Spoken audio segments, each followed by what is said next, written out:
Maintain the life, look, and value of your motorcycle for years to come. Learn more at slickproductsusa.com.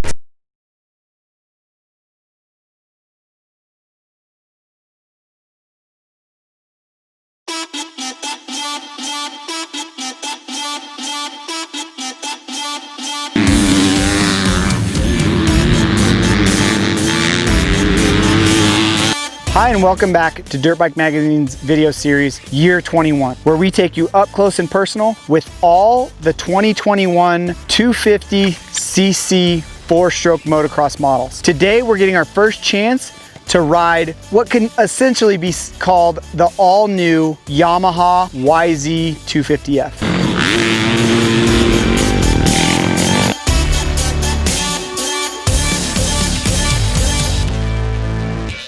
And we say all new because this bike got a lot of changes. It might not look like it from the outside, but it got a lot of changes. There's over 15 changes internally in the engine, a brand new chassis that the 450 got last year. Now the 250 got that chassis with updates to the triple clamp. The airbox is completely brand new with a straighter intake track into the throttle body. It's got more volume. The airbox lid has been changed. Now there's air intake holes towards the rear of the cover itself. So like we said, this bike has big changes just underneath the surface. And if you look really closely, you can see them all. If you want all the in-depth specs on this motorcycle, head over to dirtbikemagazine.com. Or if you're watching this on YouTube, click the link in the description. It'll take you right to all the detailed information on this motorcycle. But that's enough talking. We're gonna go ride this thing.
So we just got off the bike, finished our first day of testing on the 2021 Yamaha YZ250F. A couple things that jump out at us right away. This bike has tons of bottom and mid-range power. Standard map. When you hit the rev limiter, you hit the rev limiter and you know you hit the rev limiter. It kind of falls off pretty fast, but you can short shift this motorcycle. If you click it up and shift the bike when it needs to be shifted, it carries that next gear no problem. The power's there. The secondary map, or the map that you can switch to on the fly, it has a little bit less bottom, about the same strength through the mid, and then it has a little bit more over rev on top to where when it does hit that rev limiter, it doesn't fall off as quick. Like I said, there is power down low, and it's a lot of power down low. This bike seems to, chassis-wise, ride higher in the stroke, both front and rear. It's got a stiffer feel all the way around than what our 2020 model had. It doesn't move back and forth. It doesn't go as far down in the stroke, so you don't have it diving as much as what last year's model did. So it's a little bit, I think more aggressive riders are going to like this motorcycle because it is stiffer all the way around. New braking systems and rotors this year. They're still Nissan braking components. They have changed, gone to bigger diameter pistons, and you notice that especially in the front. The front is one of the strongest Nissan brakes that we've tested. It's more like on par with strength that we see on the Huskies and the KTMs with the Brembo braking systems. We did actually put a map that we came up with in the bike. It's really easy to do, and Yamaha kind of set the precedent on that with the tuner app that they have. Once the bike is connected to it and all that, it's really easy to change it. You don't see, earth-shattering changes, you are able to dial that bike in for you. And that's a really cool thing. We're liking that Yamaha brought that to market, because we're seeing a lot of the other manufacturers do it. And this bike retains the use of that. On your smartphone, you can do stuff and change it and share maps with your friends and kind of go back and forth. So it's a really cool thing, and we're glad that Yamaha brought that to market. Another thing we really like about the Yamaha YZ250F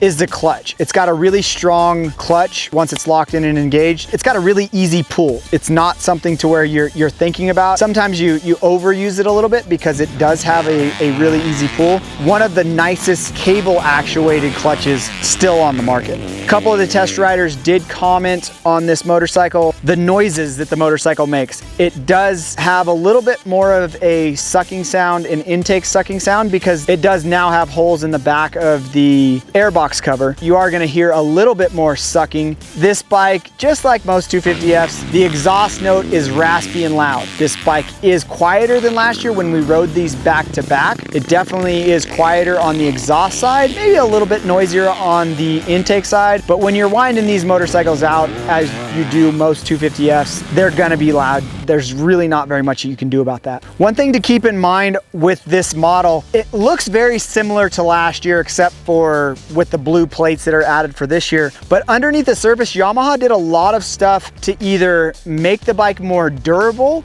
or save weight. And unless you look closely, you can't see that stuff is actually different. So don't be deceived when you're looking at this motorcycle. It's not the same as what last year's model is. Again, this is our first day of testing on this motorcycle. We plan on doing a lot more testing with it, checking out some different maps, checking out some different suspension settings, going to different tracks here in Southern California, and then putting it in the ring with all the other 2021 250Fs that are out on the market today. This bike did good in our shootout last year, and if the first day riding impression is anything of what's to come, it will probably be a test rider favorite this year as well. So don't forget to hit that subscribe button to stay up to date with all of our latest releases. And if you got a little bit more time on your hands, check out the 2021 KX250 video and a specialty video that we did with test rider Robbie Wageman and his YZ300 two-stroke championship winning motorcycle. Click the video thumbnail now.